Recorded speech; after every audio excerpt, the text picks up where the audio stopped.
It's been 6 months since the last name was added to the task force list of missing and murdered children. Many of the victims' mothers say the trauma is still causing severe financial and psychological problems. The now-defunct Committee to Stop Children's Murders may still wind up in court for failing to make a full financial disclosure to the Consumer Protection Division. Because of this, and money donated to the families from various sources, a lot of people think they've cashed in on the tragedy. That's just a whole lot of garbage. But I wished I could get some because I got 2 months house rent need to be paying. My telephone's supposed to be cut off today. I got a $156 water bill and a $380 gas bill. How are you making ends meet?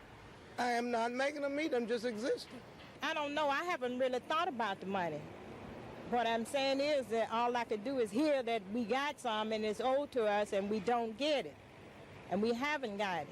These mothers say they're not looking for a handout, only the money donated directly for their use. They think a lot of that is still being held by some of the organizations supervising the funds.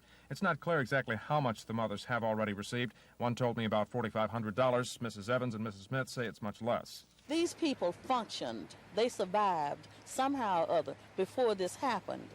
But with the trauma and with the pressure that they are under now, they simply just can't get it together. And in a city this big, somebody should care enough to put their arms around these families.